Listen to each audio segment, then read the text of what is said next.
The main decision I had to make in the spring of 2003 was which horses to take to Badminton and which one to take to Kentucky. I was in a fortunate situation to have 3 horses that were ready to run at 4-star level. It was a choice really between Cornerman and Primmore's Pride, because I was desperate to take Rocky back to defend his title at Badminton. So we decided in the end for Primmore's Pride, because I felt, being such a long journey, I felt deep down he had a greater chance of possibly winning than Cornerman. So Cornerman went to Badminton and Primmore's Pride went to Kentucky. It was the most amazing experience. It was a fantastic venue for a 3-day event, and the dressage arena was set down and the crowd were higher up, so it was quite a different feeling to normal. Primmore's Pride is a wonderful mover. He's got super paces for the dressage and he's got a very good brain. But he is 17-1, so he's a big horse for me, and there's quite a lot to engage, and I think he'll get stronger and stronger as time goes by. I was pretty pleased with the test that he did there, and he finished in the lead after the dressage. But watching through it, there were just so many little places where I could have gained a few extra marks, and that I felt had to be worked on before his next big 3-day event. He's never been a horse to have the best walk in the world. He's got a super trot, but the walk, he's got to learn to just stretch a little bit more, slow the walk down a bit to cover a little bit more ground. He's a horse to ride that sometimes saves a little bit back for himself on the flat. You can see here he just gets sometimes just a little bit behind the leg, and so all the time I have to be working on sort of, come on, listen to the leg, keep up in front of the leg. And this does need lots of work on in the future. The canter work, he's got a good canter, but these 4-loop serpentines in the canter, he does struggle just to get the back end, that last bit, engaged underneath him. And I still struggle on, particularly this way, where I just tend to just slip out to the left. It's one of my habits that I've always had, and it drives me mad, and I have to keep working on it. See, I collapse the right hip. And then the change.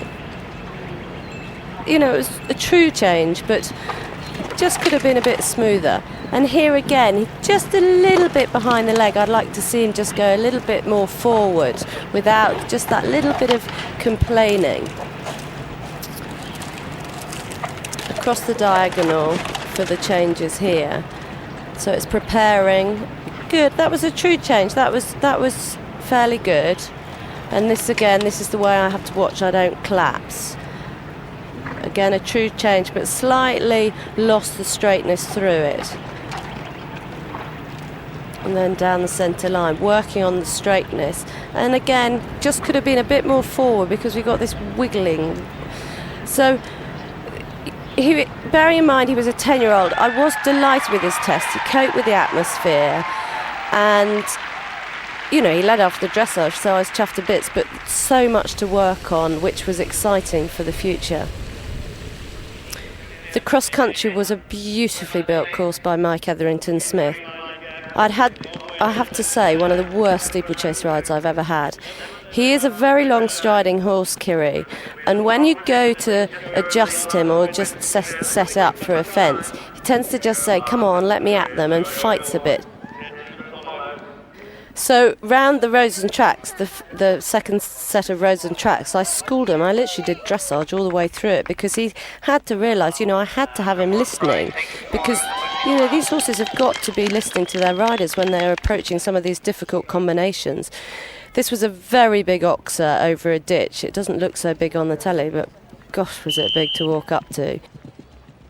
And then you had to turn the corner and had a pretty decent sized coffin in front of you, and this is again where I was pleased with him here because he did come back without fighting, and so that work I'd done on that roads and tracks had actually really paid off, getting him to pay attention when I said wait. And again here, because he's a long striding horse, I had to get him back to do that bounce into the water, and he did a super job of it. I mean, he is the most wonderful jumper cross country, and it gives you the most amazing feeling of scope. but he does waste time because of that fabulous jump he has. He wastes time in the air. This is another fence, the Sunken Road. I had to close him right up. I was really concerned about the distance. And I had a little woe because I was scared. I was nervous he was going to make up too much ground. So I had to just say, hey, come on, wait, pop in, give yourself time to then put the stride and come out. Lovely big galloping fence with a huge ditch underneath, which you can't see on the telly, but it was a lovely fence to ride at. And that's the sort of fence which really suits him. You can let him just run on down to it. This was a nice double under the trees. Again, a big ditch here in front of that rail.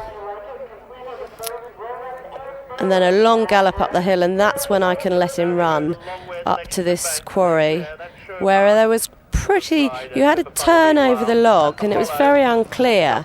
And I was really pleased with his footwork through that combination, and he was very quick to eye up that last arrowhead brush. A lot of horses ran out at that fence. This was possibly the worst fence for me on the course because it was a turning and very short distance, and I knew I had to have the control. And on the approach, you could see that just that little bit against me, but he got the short 3 strides well coming out of that combination fence. Now, this was the part of the course you could just settle down, get into a good gallop and a good rhythm because we had 2 straightforward, big galloping fences. This was a nice spread fence, and the fence after this was a footbridge. So it was trying not to interfere too much, but to keep coming and save some of the time I had wasted earlier on. The turn to this big water complex, which was pretty daunting in front of a large crowd. But again, you saw him fighting a little on the way in.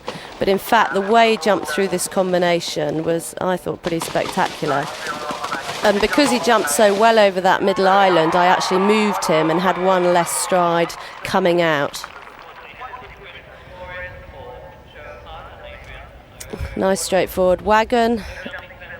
And this is the point, coming down to the 8-minute mark on the course, and I looked at my watch and I was about 2 seconds behind the time. So I was let him run on down this hill. Big ditch in front of this brush fence, but again, the sort of fence that he just eats for fun. And then galloping on up to the next fence. And it was somewhere at this stage that I realised my watch had stopped, so I thought, oh my God, what am I going to do? So I had to just keep pressing on. That was a tricky angled houses. You couldn't see the degree of the angle. There's nothing worse, though, riding suddenly without your stopwatch and not knowing what you've got to get home in, and I knew it was vitally important. I kept kicking on. This was again, 2 fences over big ditches, but you couldn't see the ditches from the picture on the screen. Long gallop uphill towards the second last fence, and this was a horrible, just tripped me up, narrow fence. And it was probably the most innocuous fence on the course, and someone did have a fall at it, but it was one of those fences you just had to respect. Riding for my life. Kiri's ears back, obviously not appreciate me asking for that extra bit of speed. But obviously I had no idea what my time was going to be like, so I just had to keep kicking and pushing and to jump the last. And we through, I don't know whether it was more, I think probably more luck than judgment, but we finished bang on the optimum time, which later turned out to actually win the competition. So I think it probably was definitely more luck than judgment. It was a really thrilling feeling, though, to complete the cross-country course there, because I don't think you appreciate the distance to get to America. If you go that distance and have a bad ride, it's a long, long way home. The show jumping day.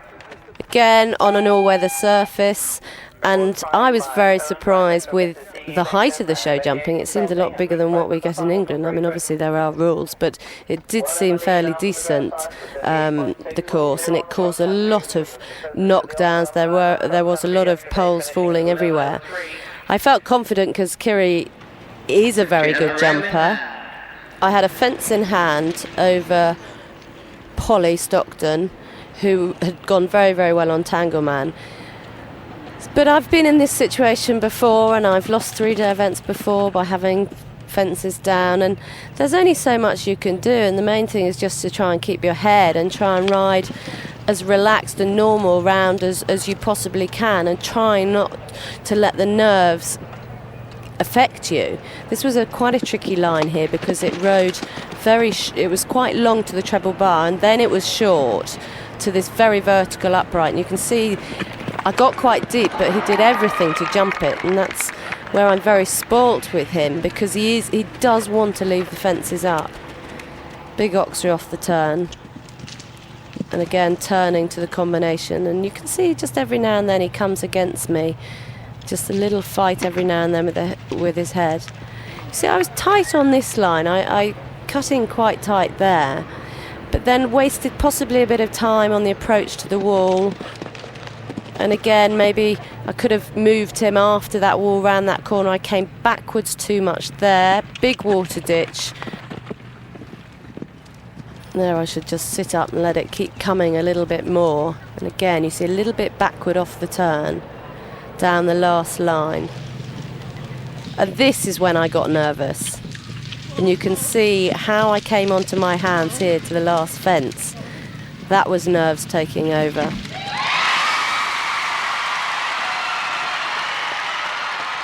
So clear round, all the fences left up. I was delighted, the crowd went mad, and then suddenly I wasn't sure. I had that sudden sort of few seconds where I thought, I'm not sure whether I've actually won this.